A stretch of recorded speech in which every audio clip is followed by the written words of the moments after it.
Spiele, also ich sag mal so, Flife ist vom Content-Umfang her nicht so riesig. Also vor allem Flife Universe leider. Ändert sich vielleicht beim nächsten Update wieder ein bisschen.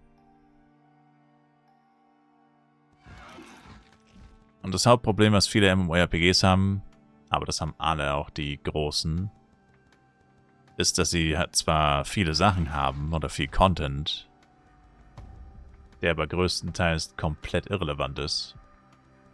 Weil es irgendein Low-Level-Zeug ist oder die Items einfach nicht mehr relevant sind. Und ich meine, es gibt definitiv Spiele, die können damit ein bisschen besser umgehen. Flife ist, würde ich sagen, eins der Games, die es eher nicht schaffen, damit gut umzugehen. Weil in Flife zum Beispiel, der Dungeon, in dem ich jetzt gerade bin, die meisten Leute sagen, der ist nutzlos, lohnt sich nicht mehr und farmen ihn nicht mehr. Weil die meisten Items, die man hier bekommt, sind verhältnismäßig nichts wert. Und es gibt quasi ein Item, das es halbwegs worth macht. Aber wenn du es halt nicht droppst, dann, ja. Na gut, so kann man immer argumentieren, wenn man droppt und nicht droppt, aber es gibt halt einfach Sachen über einen längeren Zeitraum, die sich irgendwann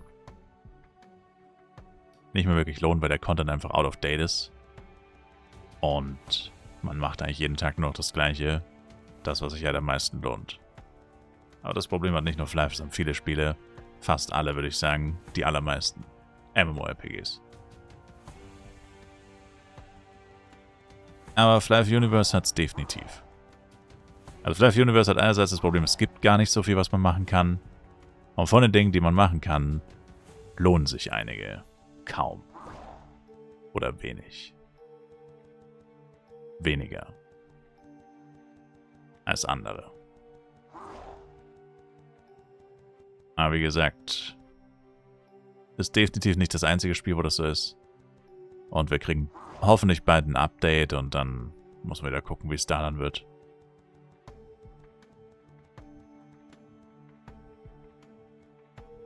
Und was sie in Flife Universe krampfhaft hinzufügen wollten vor kurzem, war ein Crafting-System, wo du wie in anderen Spielen Erze sammelst und dann irgendwelche Sachen einschmilzt und craftest und so. Das ist aber überhaupt nicht gut angekommen. Auch wieder, weil es sich nicht wirklich lohnt. Und in Flife, vielleicht ein bisschen mehr als in anderen Spielen, dreht sich alles immer nur ums Geld. Und ob sich etwas lohnt. Finanziell.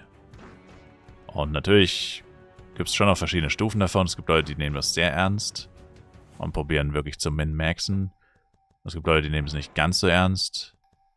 Ich würde sagen, ich bin so ein bisschen dazwischen. Also ich will eigentlich schon immer was machen, was sich lohnt. Aber ich mache nicht zwangsläufig immer das, was sich am meisten lohnt. Also ich probiere schon, möglichst effizient zu sein. Aber ich bin jetzt nicht so, dass ich sage, ich muss immer das Effizienteste machen und alles andere ignoriere ich quasi. Das mache ich auch nicht. Aber ich sage mal so, die Sachen, die sich gar nicht lohnen, die mache ich natürlich auch eher nicht.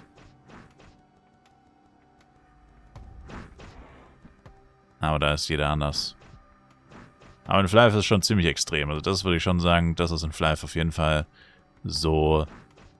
Habe ich es eigentlich noch nie. Ich meine, gut, ich habe jetzt schon ewig oder selten andere MMOs mehr gespielt in den letzten Jahren. Aber ich kann mir vorstellen, dass es schon relativ unüblich ist, dass man quasi wirklich dieses Geld über alles in vielen Spielen doch nicht so krass hat wie in Flife. Also in Flife ist es wirklich pervers. Wie wichtig Geld ist. Und das ist halt auch so in dem Mindset der Spieler drinnen. Zum Beispiel der Dungeon, den ich gerade gemacht habe, die meisten Leute farmen den seit 3 Monaten jeden Tag, den ganzen Tag und machen quasi gefühlt nichts anderes. Einfach weil es halt das ist, was sich am meisten rentiert. Und ja, es rentiert sich am meisten. Es ist das, was die meiste Kohle bringen kann, wenn man dann droppt. Aber es ist halt auch ziemlich öde auf Dauer. Und irgendwann will man eigentlich doch noch was anderes machen. Oder viele Leute würden wahrscheinlich sagen, wir würden doch noch was anderes machen. Aber so der feste Kern hier sagt, nö, ist mir egal, ich will einfach nur Geld. Und das Geld gibt es halt in dem Dungeon sozusagen.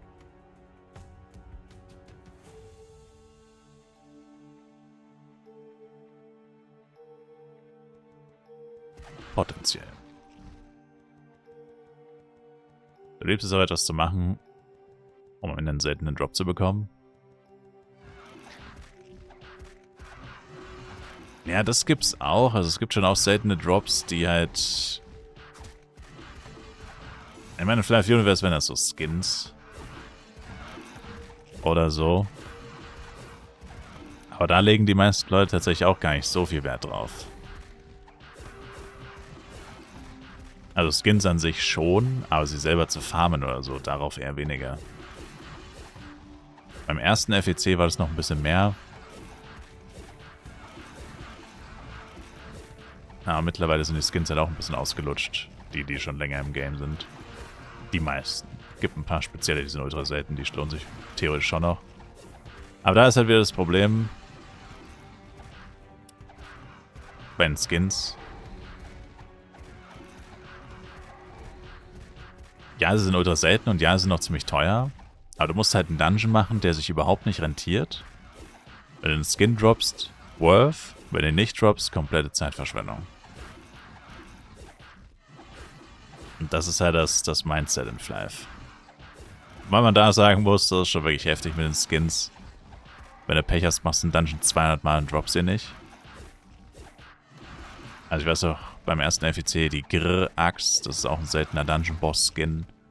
Die haben wir, glaube ich, einmal gedroppt in über 90 Runs. Und genauso gut hätten wir sie aber auch in 190 Runs nicht einmal droppen können. Und wenn wir sie nicht gedroppt hätten, hätte man theoretisch ein Fazit ziehen können, dass sich das überhaupt nicht gelohnt hat, den Dungeon zu machen. Oder weniger als andere Dungeons. Ja. Also jetzt heutzutage würde das wahrscheinlich keiner mehr machen. Nur dafür.